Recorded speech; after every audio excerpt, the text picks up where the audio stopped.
ओम शांति। आज प्यारे बाप दादा के अनमोल मधुर महावाक्य हैं 21 मार्च 2025। आज की मुरली के सार में सतगुरु बाबा ने याद का महत्व दिलाते कहा कि तुम्हें अपने योग बल से सारे सृष्टि को पावन बनाना है। तुम योग बल से ही माया पर जीत पाकर जगत जीत बन सकते हो। और कहा कि सब बुलाते हैं, हे पतित पावन, हे दुख हरता सुख करता, आओ आकर पतितों को पावन बनाओ, इन दुखों की रावण की जंजीरों से छुड़ाओ। तो बाबा कहते हैं, मैं उसकी युक्ति बताता हूँ, योग। जितना तुम्हारा योग बल बढ़ता जाएगा, जिस बल से तुम सृष्टि को भी पावन बनाते हो, माया पर जीत पाकर तुम जगत जीत बनते हो। इसलिए योग बल को साइंस बल भी कहा जाता है। फिर बाबा ने सर्वश्रेष्ठ कर्म बताया कि भक्ति और ज्ञान दोनों में सर्वश्रेष्ठ कर्म है दान करना। दानी को ही पुण्यात्मा कहा जाता है। भारत को भी महादानी कहा जाता है। बाप भी भारत में आकर बच्चों को ज्ञान दान करते हैं। बच्चे फिर बाप को दान करते हैं।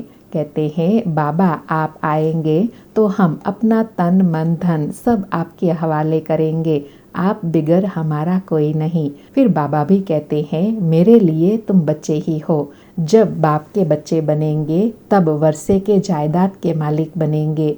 बाबा कहे, अब बाप को पहचाना है तो इस समय मैं तुमको कर्म अकर्म विकर्म की गति बैठ समझाता हूँ। अब कर्म इंद्रियों से कोई भी विकर्म नहीं करना है। फिर विशेष कहा कि भगवान को सर्वशक्तिवान कहा जाता है।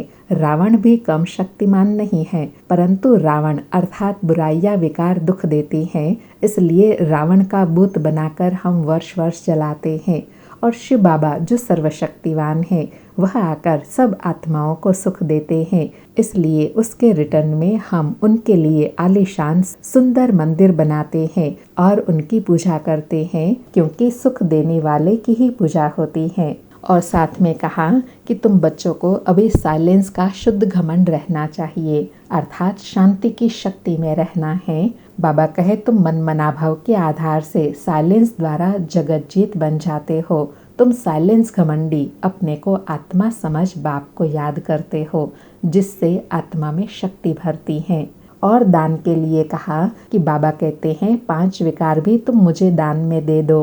तुम जो मेरा मेरा करते आए हो, मेरा पति, मेरा फलाना, यह सब भूलते जाओ। सब देखते हुए भी उनसे ममत्व मिटाते जाओ। एक बाप के साथ योग लगाना है तो आत्मा पावन बनेंगी। और लास्ट में समर्पण का भावार्थ बताया कि अभी तुम बच्चे अपना सब कुछ बाप के हवाले करते हो। लेन देन तो होती है ना। बाबा तुमको 21 पीढ़ी के लिए राज्य भाग्य देते हैं। 21 पीढ़ी अर्थात 21 लाइफ का सुख देते हैं। उसके लिए बाबा कहे, अभी सुख के संबंध में जाना है तो दुख के सब बंधनों को भूलते जाओ। गृहस्थ व्यवहार में रहते हुए पवित्र बनना है। बाबा कहते हैं, माम एकम याद करो और साथ साथ देवी गुण भी धारण करो। किसी को भी दुख नहीं देना है। बाबा है दुख हरता सुख करता, तो बाप समान बन सबको सुख का रास्ता बताना है, अंधों की लाठी बनना है। और कहा कि बाबा तुमको 21 जन्मों के लिए सब कुछ दे देते हैं, ऐसा दान कभी होता नहीं। तुम जानते हो हम सर्वंश देते हैं। बाबा यह सब कुछ आपका है, आप ही हमारे सब कुछ हो। गाते भी है, त्वमेव माताश्च पिता त्वमेव। तो बाबा कहे, यह हुआ रूहानी यज्ञ, जिसमें तुम अपना तन मन धन सब को स्वाहा करते हो। तुम खुशी से बाबा पर भगवान पर अर्पण होते हो। कहते हैं, बाबा बस हम आपकी ही श्रीमत पर चलते रहेंगे। तो बाबा कहे, सतगुरु का मंत्र है मन मना भव। सुनते हैं बाप दादा के मधुर महावाक्य। आज बाबा कहे, मीठे बच्चे, तुम्हें अपने योग बल से सारे सृष्टि को पावन बनाना है। तुम योग बल से ही माया पर जीत पाकर जगत जीत बन सकते हो। आज मुरली से प्रश्न है, बाप का क्या पार्ट है? उस पार्ट को तुम बच्चों ने किस आधार पर जाना है? उत्तर में बाबा कहे, बाप का पार्ट है सबके दुख हर कर सुख देना, रावण की जंजीरों से छुड़ाना। जब बाप आते हैं तो भक्ति की रात पूरी होती है। बाप तुम्हें स्वयं अपना और अपनी जायदाद का परिचय देते हैं। तुम बाप को जानने से ही सब कुछ जान जाते हो। आज मुरली में गीत बजा, तुम्हें पाके हमने जहाँ पा लिया, जमी तो जमी आसमां भी पा लिया। सारी मुरली से धारणा के लिए सार है।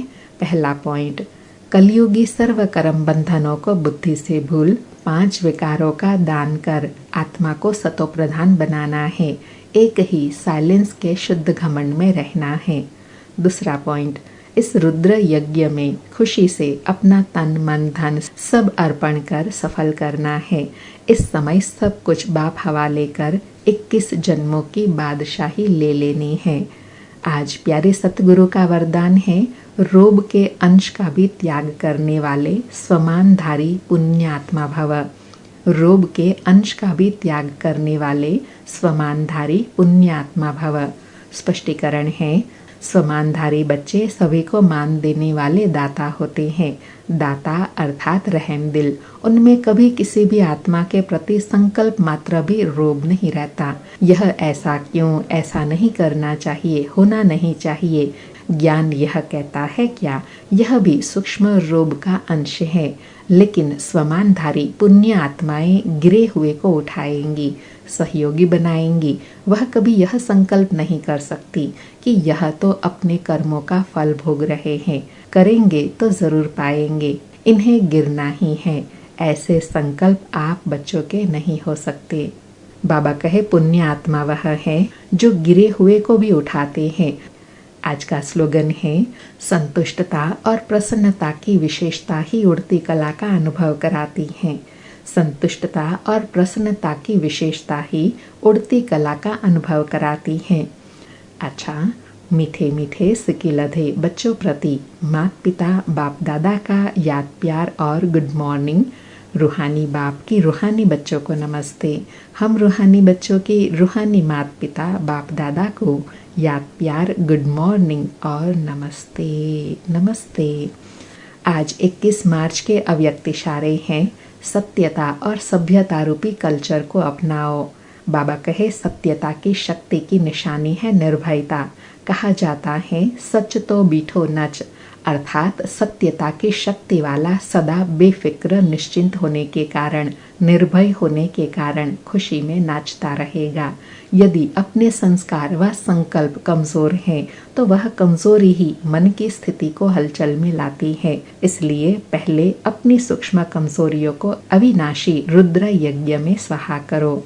बाबा कहे, सत्यता की निशानी है निर्भयता। इसलिए कहा जाता है, जो सच्चा व्यक्ति है वह निर्भय होता है, अर्थात सदा वह बेफिक्र निश्चिंत रहता है। अच्छा, ओम शांति। शुक्रिया बाबा, शुक्रिया।